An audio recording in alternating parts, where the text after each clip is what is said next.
Every great company, whether it's started in a garage or a boardroom, pretty much follows the same path. So today, we're going to explore that exact journey. We'll start with the spark of an idea, look at the business that gets built, and then dive into the economic roller coaster every single one has to ride to succeed. So how does that happen? How does a simple thought become this massive global force? Well, it all boils down to one person. To really get the empire, you first have to understand the architect behind it all. And that person, the absolute protagonist of our business story, is the entrepreneur. They are literally the spark, the catalyst for everything that comes next. So what exactly is an entrepreneur? Well, it's way more than just being a business owner. They're a visionary. They see something no one else does, a gap in the market, a problem that needs a better solution, and then they do the incredible work of pulling together the people, the money, and honestly, the sheer courage to make it all real. They're the engine of innovation. Okay, so this might look a little academic, but don't worry. The idea here is super simple. It basically boils down the entrepreneur's entire job into three key actions. First up, you've got risk-bearing. They're the ones willing to bet it all on their idea. Then there's organizing. They're the master jugglers, bringing together all the pieces. And finally, the big one, innovating, creating something totally new, or making something that already exists way, way better. So what kind of person actually does all this? Well, it takes a special mix of traits. They're always looking ahead, trying to see what's coming next. They're unbelievably passionate and confident in what they're building. And maybe most importantly, they're resourceful. They don't have all the answers, but they're masters at finding them. These aren't just personality quirks. They're the toolkit they use to turn problems into opportunities. All right, so let's say you've got the idea and you've got the drive. What now? Well, it turns out there are a couple of main paths you can take to innovate. And believe it or not, they don't all start in a garage. And this leads to a really, really important question. What if you have that innovative spark, but you're not exactly thrilled about the idea of risking everything to start from zero? Well, that brings us to this crucial distinction between entrepreneurship and its corporate cousin, intrapreneurship. Intrapreneurship, think of it like being a startup founder, but with a major company as your first biggest investor. You get to play in their sandbox, use their resources, and have their brand name behind you.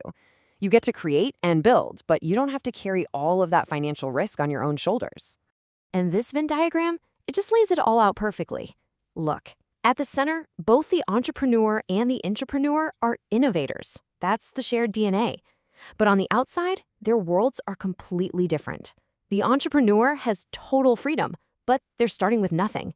The intrapreneur, on the other hand, has all the company's resources, but their biggest fight is often against the bureaucracy to actually get their idea off the ground.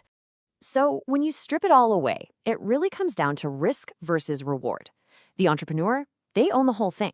They take on all the risk, but they also get all the potential profit if it hits big. The intrapreneur, they're an employee. They get the security of a steady paycheck, but they trade that huge lottery ticket payday for stability. Okay, so we've met the person, we've explored the process. But what's the point? What is the final result of all this risk-taking, organizing, and innovating? What actually gets created? And boom, this flowchart puts it all together so clearly. It's so simple when you see it like this. The entrepreneur, that's the person. Entrepreneurship, that's the process. And it all leads to the enterprise, which is the outcome. Person, process, outcome. A perfect little formula. So, the enterprise. This is the thing that actually exists in the real world. It's not just an idea anymore, it's the company, the factory, the app on your phone, the store on the corner. It's where all those resources, people, money, ideas, finally come together to create something of value for customers. And building one of these things isn't a matter of waving a magic wand. It's a series of really practical, tough decisions. You got to figure out things like, okay, what are we even selling? How do we set this thing up legally? Where should it be located? And of course, the big one, where is the money going to come from? All of that has to be answered long before you ever hire your first person. But here's the thing, getting the doors open, in many ways, that's the easy part. Because no business, no matter how amazing the idea is, lives in a bubble. It has to survive out in the wild, in the jungle of the wider economy. And this is where all those traits we talked about before, being resourceful, confident, forward-looking, stop being just words and become essential tools for survival. And that economic jungle has a rhythm, a predictable pulse. We call it the business cycle. Think of it like seasons, the constant pattern of ups and downs, booms and busts that affects every single company out there, no exceptions. So this chart shows you exactly what that wave looks like. It's broken down into 5 distinct phases. It's a natural rhythm of growth and contraction that every single enterprise has to learn how to navigate. So let's quickly walk through this roller coaster ride, shall we? First up is the expansion. This is when things are great. It's basically party time for the economy. Jobs are plentiful, people feel confident, they're spending money. If you're running a business, it feels like the wind is at your back and you can do no wrong. Then you hit the peak. This is the very top of the roller coaster. The economy is absolutely roaring. But, and there's always a but, right? This is when you start to see little warning signs. Prices start to creep up, inflation kicks in. It's the economy's way of saying the good times can't last forever. And sure enough, after the peak comes the drop, the recession. Everything starts to contract. People get nervous, so they stop spending as much. That means demand falls, so businesses have to slow down production. And unfortunately, that often means layoffs. This is when companies have to get lean and tough to survive.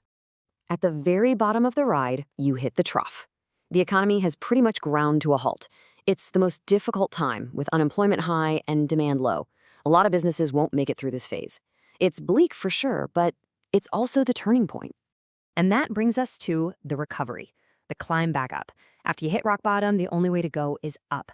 Things are cheap, so people slowly start buying again. Businesses see that, they get more confident, they start to invest and hire, and the whole engine starts to rev up again for the next big climb. So there you have it. That's the whole story, from start to finish. It all begins with that one person, the entrepreneur, who goes through the process of entrepreneurship to build the outcome, the enterprise. And that enterprise then spends the rest of its life riding these inevitable economic waves. So, why should you care about all this? Because this isn't just some dry academic theory. This is literally the instruction manual for how our economic world gets built. It's the playbook. And now that you know the plays, the real question is, which role are you going to take? Will you be the creator with the spark, the innovator changing things from the inside, or the leader who can steer the ship through any storm?